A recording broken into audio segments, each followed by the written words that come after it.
Welcome back जी। सत श्रीकाल। Section 6 partnership act के regarding आज हम उसकी इंटरप्रिटेशन करेंगे। बेयर एक्ट लैंग्वेज मैंने ऑलरेडी अपलोड कर रखी है। आप उसको प्लीज चेक कर लेना। सेक्शन 6, सेक्शन 7, सेक्शन 8 के रिगार्डिंग मैंने ऑलरेडी एक लेक्चर जो है अपलोड कर दिया है। जब तक आप सेक्शन 6 की बेयर एक्ट लैंग्वेज को अंडरस्टैंड नहीं करते तब तक इस जो लेक्चर को प्लीज मत देखना, क्योंकि ये आपको समझ नहीं आएगा। जब तक आप बेयर एक्ट को नहीं समझते तब तक ये सेक्शन है हमारा, ये जो लेक्चर है, प्लीज आप उसको मत देखना, ठीक है जी। तो that means what I am trying to say कि बेयर एक्ट लैंग्वेज की इंटरप्रिटेशन पहले चेक कर लो, वो समझ लग गई तो उसके बाद हम लोग इंटरप्रिटेशन करेंगे। इसके रिगार्डिंग केस लॉ की स्टडी करेंगे, वो इंपॉर्टेंट है। सबसे इंपॉर्टेंट बात सेक्शन 6, एज यूजुअल मैं आपको कहता हूँ section 6 one of the most important section in the partnership act, जो ये डिटरमाइन करता है कि पार्टनरशिप इन एग्जिस्टेंस में है या नहीं है। whether the group of persons be called as a partner or not, क्या उसको हम लोग पार्टनरशिप बोलेंगे, ग्रुप ऑफ पर्संस को पार्टनरशिप फर्म बोलेंगे या नहीं बोलेंगे, ये सेक्शन 6 के रिगार्डिंग सबसे इंपॉर्टेंट है। अब वो लॉ क्या कह रहा है कि पूरा जो सेक्शन 6 है उसका सारा का सारा बेस कॉक्स वर्सेस हिकमैन के केसेस से है। क्योंकि कॉक्स वर्सेस हिकमैन के केस में कोर्ट ने ये डिसाइड किया था कि the real intention of the parties जो है, real relations of the parties जो है, वो सबसे इंपॉर्टेंट एस्पेक्ट है ये डिसाइड करने के लिए कि क्या उनमें पार्टनरशिप है या नहीं है, along with other facts to be taken into consideration also। हम फाइनल में अगर मैं बात करूं सिंपल, एक और हमारे पास इंपॉर्टेंट केस है, that is Mollwo March and company versus courts of wards. ये एक केस है हमारा, कॉक्स वर्सेस हिकमैन ने ये कहा कि रियल इंटेंशन इंपॉर्टेंट है। इस केस में ये डिसाइड किया कोर्ट ने कि अगर आपने पार्टनरशिप डीड में पार्टनर वर्ड यूज किया है, बट अगर हम ओवरऑल अगर रियल रिलेशनशिप देखें पार्टी के, अगर अदर जो फैक्ट्स है वो हम लोग कंसिडर करें, तो हम लोग इस नतीजे पे पहुंचते हैं कि एक्चुअल में दे आर नॉट पार्टनर। तो लॉ कहता है कि in spite of that you are using the word partner and partnership in the partnership deed, that does not automatically means that you are a partner and your group is a partnership firm। तो ये case थे हमारे important. और अगर हम बात करें section 6 की, क्योंकि मैंने बेयर लैंग्वेज ऑलरेडी मैंने आपको समझा दी है, तो जस्ट शॉर्टली मैं आपको बताऊंगा। जो प्रॉफिट एंड रिटर्निंग जो है, return from the joint ownership की बात कर रहा हूं, that is explanation 1 of section 6। Section 6 की एक्सप्लेनेशन 1 क्या कह रही है कि अगर if you are in a possession of joint property, a b c, they are 3 person and they commonly purchase a 2 acre land, that means A, B और C तीनों मालिक हुए, they are owner of that plot। जो 2 acre land है वो तीनों के तीनों ऑनर है, और उसमें से अगर वो रिसीव कर रहे हैं, कुछ अर्निंग रिसीव कर रहे हैं, इसका मतलब ये नहीं कि वो पार्टनर है। आपको एग्जांपल दे देता हूं मैं। ए बी ने क्या किया, एक रेस्टोरेंट परचेज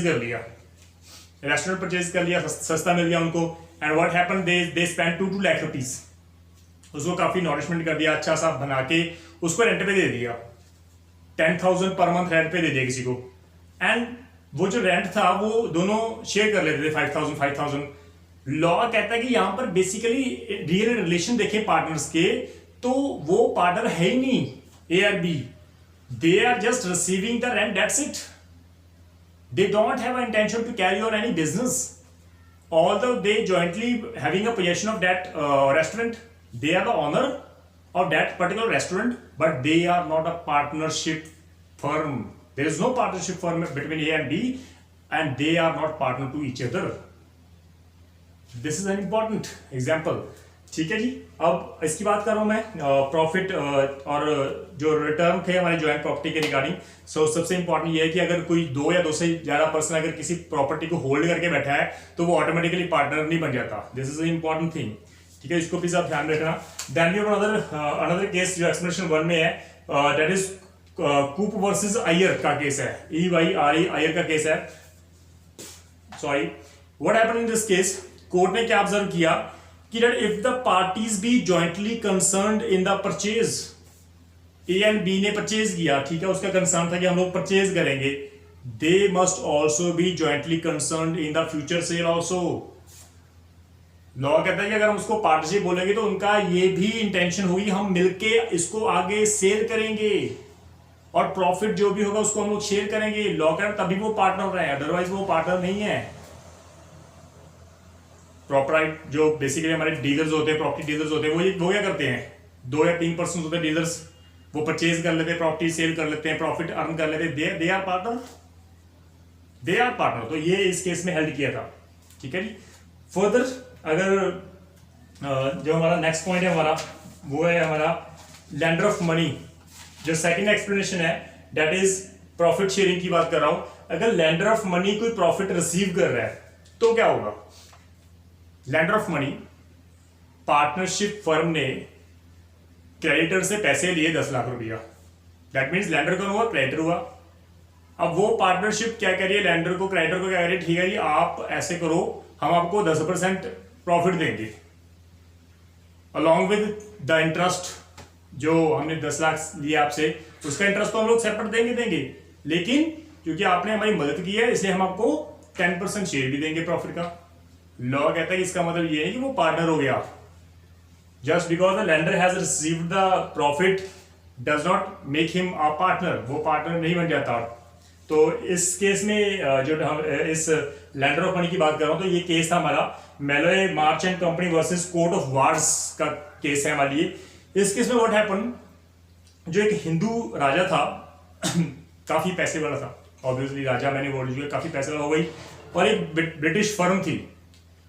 जो हिंदू राजा था उसने काफी सम ऑफ मनी ब्रिटिश फर्म पे लगा दिया, उसको दे दिया पैसा कि चलो ठीक है आप फर्म चलाओ, मैंने आपको पैसा दे दिया। ब्रिटिश फर्म को लगा कि यार इतना पैसा दे दिया, राजनीति ने हमारी मदद की है, ऐसे करते हैं इसको पावर देते हैं। हिंदू राजा को ब्रिटिश फर्म ने काफी हद तक जो पावर दे दी कि आप हमें कंट्रोल कर सकते हो, आप फर्म पे आपका कंट्रोल होगा और जैसे ही आप चाहो आप उसको चला सकते हो, हम आपको प्रॉफिट देंगे 10% और आपका कंट्रोल भी होगा फर्म के ऊपर, ये उसको पावर दे देगी।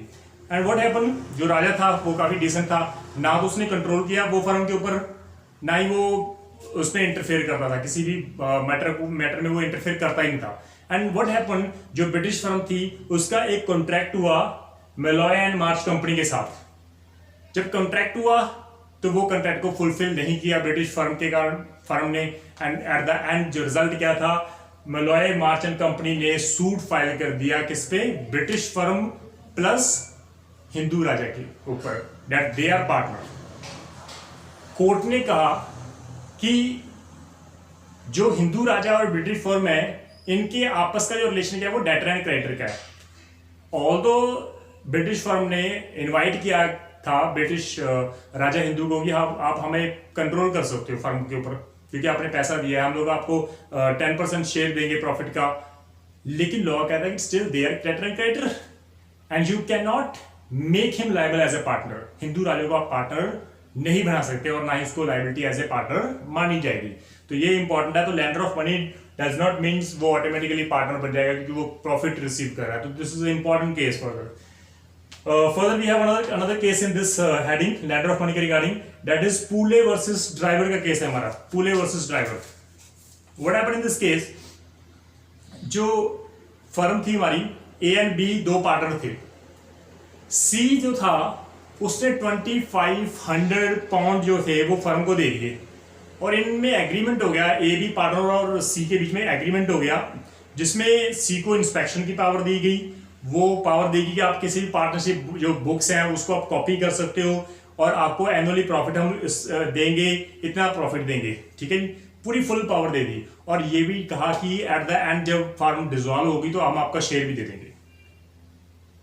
ये सी पार्टनरशिप थी और सी के साथ जो उन्होंने कॉन्ट्रैक्ट किया था, सी ने 2500 पाउंड दिए थे। व्हाट हैपन, उसी कंडीशन के ऊपर डी ने भी ए बी को फर्म के ऊपर पैसे दे दिए सेम कंडीशन पे। लॉ कहता है कि सी और जो डी है वो बेसिकली पार्टनर है हमारे ए बी के साथ, क्योंकि वो पार्टिसिपेट नहीं कर रहे, they are basically sleeping partner, जिसको हम डोरमेंट पार्टनर्स बोलते हैं। दे आर स्लीपिंग पार्टनर्स, वो पार्टिसिपेट नहीं कर रहे but still they pool their investment, they pool their money. 2500 pound उन्होंने दोनों ने अलग अलग दिए हैं वो फर्म के ऊपर और उनके साथ कंडीशन भी की एट द एंड जब फर्म डिसॉल्व होगी हम आपको शेयर भी देंगे, आपका कंट्रोल भी होगा, आप बुक्स पार्टनरशिप बुक्स की कॉपीज जब मर्जी आप चाहे उसको आप कॉपी कर सकते हो, अब जब मर्जी आप आ सकते हो। लॉ कहता है ये सारी कंडीशन, सारे फैक्ट्स ये प्रूव करते हैं कि बेसिकली उनका जो रिलेशन है वो क्या आपस में पार्टनर्स का है। Although D and C they are sleeping partners, ठीक है, तो ये इस केस में डिसाइड हुआ था। ऑल्दो वो लैंडर था लेकिन बट स्टिल क्योंकि वो फैक्ट्स हमारे ऐसे थे कि जिससे ये प्रूफ हो गया था कि इनका जो आपस में जो रिलेशन है वो क्या हमारा पार्टनर्स क्या है। They are not lender, he is just not only a creditor but he is a partner, sleeping partner. तो ये इंपॉर्टेंट है हमारा। Then we have another point that is servant और एजेंट रिसीविंग प्रॉफिट। सर्वेंट और receiving अगर हम बात कर रहे हैं, अगर आपका कोई सर्वेंट है, अगर कोई आपका एजेंट है, आप उसको रेम्यूनरेशन दे रहे हो, आप उसको प्रॉफिट दे रहे हो, प्रॉफिट दे रहे हो ना, प्रॉफिट आपको उसमें शेयर दे दिया 5% 10% कि आप काफी मेहनत करते हो, अब मैंने आपको दिया, अब वो ऑटोमेटिकली पार्टनर थोड़ा होगा हमारा, पॉसिबल ही नहीं है। तो we have a case in this, जो हमारा सर्वेंट एंड एजेंट के रिगार्डिंग हमारा केस है Walker versus Hirsch. Walker versus Hirsch का केस है। ये जो सारे जो केस लॉ है वो मैं डिस्क्रिप्शन में मेंशन कर दूंगा, प्लीज आप उसको चेक कर देना। कई बार स्पेलिंग अगर आपको लगता है मिस्टेक्स है तो मैं डिस्क्रिप्शन में डाल दूंगा, उसको आप चेक करना। तो व्हाट हैपेंड वॉल्कर वर्सेस हिर्श के केस में क्या हुआ, जो प्लेंटिफ था ही इज बेसिकली एक clerk in the defendant family, और डिफेंडेंट की जो फर्म है उसमें वो इज जस्ट अ क्लर्क, और उनमें एक एग्रीमेंट हुआ, डिफेंडेंट और प्लेंटिफ के बीच में एग्रीमेंट हुआ जिसमें डिफेंडेंट ने ये डिसाइड किया कि आपको जो फिक्स सैलरी दी जा रही है 10,000 20,000, उसके अलावा मैं आपको 1/8 शेयर जो है प्रॉफिट में दूंगा, लॉस में 1/8 प्रॉफिट में 1/8 शेयर आपका होगा। और जो प्लेंटिफ था उसने 1500 जो पॉन्ड थे वो उस फर्म में इन्वेस्ट किए थे। बट यहां पर इंपॉर्टेंट पॉइंट था, क्योंकि इससे तो ये लगता है कि वो पार्टनर है, बट उसमें एक पॉइंट ऐड कर दिया गया कि ये जो रिलेशन है, जो रिलेशन है सर्वेंट का मालिक के साथ, राइट, फर्म के साथ, वो डिटरमाइन किया जाता है 4 मंथ नोटिस देकर। मतलब वो रिलेशन आप 4 मंथ नोटिस देकर खत्म कर सकते हो। इसी पॉइंट के ऊपर कोर्ट ने डिसाइड कर दिया सारा। कोर्ट ने कहा कि भाई यहां पर वो पार्टनर है नहीं है, क्योंकि अगर वो पार्टनर होता तो वो पार्टनरशिप एट विल होती, अगर वो विल होती तो सारी पार्टनरशिप डिसॉल्व होती। लेकिन यहाँ पर पॉइंट रखा कि भाई पार्टनरशिप जो उनमें जो फर्म है डिफेंडेंट जो प्लेंटिफ जो रिलेशन है वो 4 मंथ नोटिस देके खत्म किया जाता है। तो लॉ कहता है basically still he is an agent और he is just an servant, he is just an agent, he is not a partner at all. वो पार्टनर हो ही नहीं सकता क्योंकि आपके पास पावर है उसको खत्म करने के लिए। तो लॉ कहता है कि बेसिकली अगर ये क्वेश्चन वहां पे लाइन लिखी हुई है डीड में कि भाई ये जो रिलेशन है प्लेंटिफ एलिमेंट का वो 4 मंथ नोटिस देके खत्म किया जाता है, लॉ कहता है इसी पॉइंट के ऊपर ये डिसाइड हो गया कि they are not a partner although he is receiving a share in profit, but still he is an agent, he is just an agent, his work as an agent. वो काफी मेहनती है सो वर्क, हार्ड वर्क कर रहा है, इसका मतलब ये तो नहीं हम उसको मतलब अपने पार्टनर बना लें। अब हार्ड वर्क तो हर कोई करता है, ठीक है जी। तो आपके कॉलेज में जो टीचर्स है वो हार्ड वर्क करते हैं, ये तो यानी कि उनको प्रिंसिपल बना दे, पॉसिबल नहीं। Then another child and widow के रिगार्डिंग, अगर चाइल्ड और विडो जो है डिसीज पार्टनर की अगर वो प्रॉफिट शेयर में से हिस्सा ले रहे हैं तो वो ऑटोमेटिकली पार्टनर नहीं बन जाते। तो इसमें एक केस हुआ था हॉल्म वर्सेस हैमॉन्ड का केस है। यहाँ पर हमारे 7 पार्टनर थे, 7 पार्टनर्स में से जो एक पार्टनर था उसकी डेथ हो गई, चाहे 5 पार्टनर थे चाहे 7 पार्टनर थे, उनमें से एक पार्टनर की डेथ हो गई। बिजनेस कंटिन्यू करते रहे, दूसरे पार्टनर्स वो कैरी ऑन कर रहे हैं बिजनेस। उन्होंने डिसाइड किया कि जितना हम डिसीज पर्सन को प्रॉफिट देते थे वो हम लोग वो प्रॉफिट अब किसको देंगे, उसकी बच्चे को और उसकी विडो को देंगे। उसकी विडो और जो चाइल्ड है वो प्रॉफिट रिसीव कर रहे हैं, वो शेयर रिसीव कर रहे हैं। और एट द व्हाट हैपन कि जब पार्टनरशिप डिसॉल्व हुई तो पार्टनर ने केस कर दिया इनके ऊपर कि भाई आप तो आपकी लायबिलिटी भी स्टैंड कर रही है। तो कोर्ट ने कहा कि लायबिलिटी तभी स्टैंड कर रहे हैं, तभी स्टैंड करेगी जब वो पार्टनर है, और इस केस में वो पार्टनर ही नहीं है। Just because they are receiving the share in the profit that does not became कि वो पार्टनर है। लॉ कहता है यहाँ पे कोई रिलेशन नहीं है आपके साथ, इसलिए चाइल्ड और विडो वो लायबल नहीं हो सकते किसी भी लायबिलिटी के लिए, ठीक है। तो this is an important aspect. Eight the and seller of goodwill receiving profit, अगर कोई पर्सन अपनी गुडविल सेल कर रहा है और परचेजर ये कॉन्टैक्ट कर रहा है सेलर के साथ कि मैं आपको इतना तो पैसा दे ही रहा हूं, बट जो प्रॉफिट होगा उसमें से 10% आपको दूंगा भी। तो लॉ कहता है कि वो 10% वो रिसीव कर रहा है, वो अपनी गुडविल की रिसीव कर रहा है, जो उसने गुडविल सेल कर दी परचेजर को। अब वो फिर भी स्टिल सेल करने के बाद भी अगर वो उसको पैसा दिया जा रहा है सेलर को, तो इसका मतलब ये नहीं कि वो जो रिसीवर ऑफ जो है वो जो प्रॉफिट रिसीव कर रहा है वो ऑटोमेटिकली पार्टनर हो जाएगा, ये नहीं होता। तो this is all about section 6 interpretation जो थी हम लोग आज वो कंप्लीट कर चुके हैं। काफी इंपॉर्टेंट है हमारे लिए ये केस लॉ की स्टडी करना, तो प्लीज आप इसको ध्यान रखना। Section 6 one of the most important section, and make sure कि आप इसको प्लीज अच्छे तरीके से कवर कर लें। जो भी मैंने केस लॉ डिस्कस किए उसको नोट डाउन कर लो, काफी इंपॉर्टेंट केस लॉज है हमारे लिए। Pre point of view as well as main point of view is very important. तो प्लीज इसको भी in case of any problem please आप डिस्कस कर देना, right. And what is important? The Cox versus Hickman case is one of the most important case in which it is decided that in order to check whether there is a partnership or not, what to prove the real intention, what to need to prove the real intention, and the other facts to be also taken into consideration. तभी हम लोग ये decide करेंगे कि ये yes इसमें partnership exist कर रही है नहीं कर रही है। तो गाइस प्लीज अगर कोई फर्स्ट व्यू कर रहा है तो प्लीज आप इसको सब्सक्राइब कर लो, press the bell button, and जो मेरे दूसरे स्टूडेंट्स हैं ध्यान से इस लेक्चर को सुनना। इन case of any problem please आप डिस्कस करना, मेक श्योर कि आप अपने दोस्तों के साथ शेयर करते रहो, ठीक है जी। और प्लीज हम लोग आगे कल करेंगे इसके लेक्चर, कल हम लोग 2 और लेक्चर कर लेंगे, अब कंटिन्यूसली हम लोग इसके ऊपर वर्कआउट करेंगे। So thank you so much, सत श्री अकाल।